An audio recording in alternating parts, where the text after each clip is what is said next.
Introduction to Peace Building and Conflict Resolution. Welcome to Lesson 9. The Law of International Organization and the NGOs in Peace Building. That is what we are going to look at. Remember, this lesson is coming from the book entitled The Practice and Theory of Peace Building and Conflict Resolution, written by Dr. Tulipo Mwenfumbo. To order this book, which is available in soft copy and hard copies, you can contact us on +260 976 1812 53, +260 976 1812 53. This is your host, Dr. Tulipo Mwenfumbo. In Lesson 9, we are going to look at the law of international organizations and NGOs in peace building. And we are going to have an overview of international organizations and NGOs involved in peace building. Then we are also going to look at the case studies of effective peace building initiatives. International organizations and NGOs play a crucial role in peace building, providing support, expertise, and resources to promote peace and stability. International organizations and NGOs complement each other's efforts to support sustainable peace building. So what are the law of international organization? Number one, providing funding, that is supporting peace building initiatives and projects. Technical assistance, that is offering expertise and guidance on peace building strategies. Number three, that is policy development, that is shaping global policies and framework for peace building. And the fourth reason for having international organization for peacekeeping, that is deploying peacekeeping missions to maintain stability in some places. International organizations. So we have got the international organization like United Nations, which promote peace, security, and development. We have got European Union that supports peace building and conflict resolution. And we have got African Union that fosters peace and stability in Africa.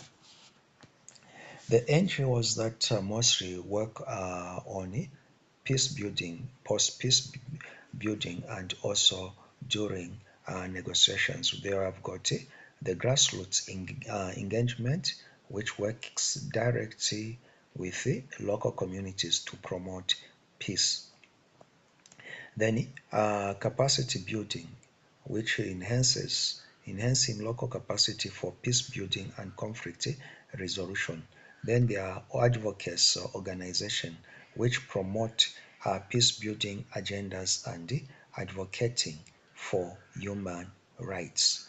Then there are also service delivery NGOs which providing essential services such as humanitarian aid and psychosocial support. So some of these organizations, like International Rescue Committee, which provides humanitarian aid and support. They have got Oxfam International, works on conflict resolution and development. We also have Search for Common Ground, which promotes conflict resolution and peace building. So we need to come up with the organization. When you complete this course, I want you to think of starting an organization that can promote peace building and conflict resolution. So we need such an organization or such organization in any country. In Zambia, we need that, which can be able to promote peace and also stability in our peace. That is sensitizing people the importance of peace building, also educating people on peace building, and also reconciling where there are dangers of breaching of peace. There are key contributions that these NGOs and international organization does. So they contribute in promoting dialogue, that is facilitating communication and negotiation between parties. So as I said, we need more of these organizations, which should just be on the doorstep in every community, so that they may be able to bring or foster uh, and promote dialogue in communities and also in nations and at the national level. Supporting reconciliation, that is implementing programs to address post-traumas and promote healing. Building trust, that is fostering trust among individuals, communities, and institutions. So they work on building trust, they work on supporting reconciliation. Also, they work on empowering local communities, supporting local community initiatives, promoting ownership.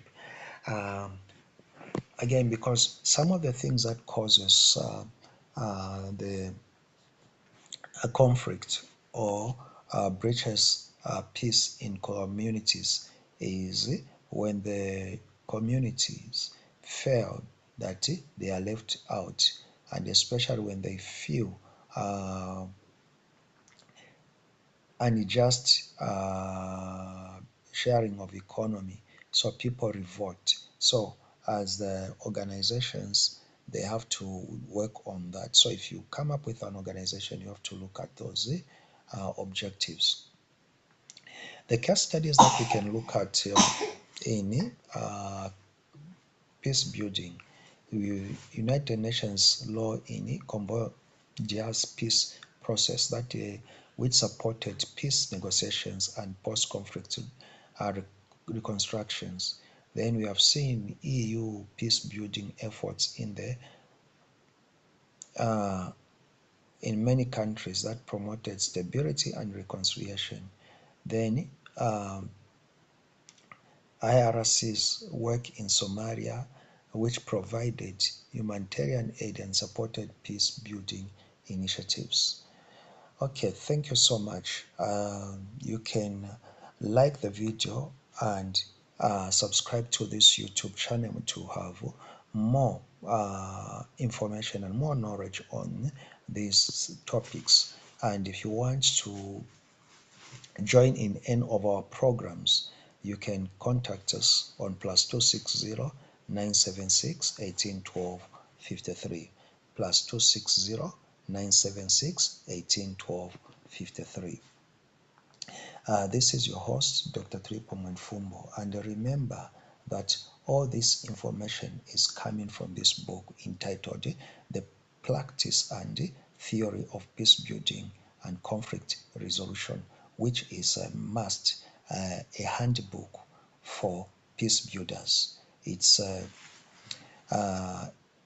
manual for peace builders. So it is very important for you to order this book either in soft copies or in hard copies. So remember to contact us on +260 976 1812 53.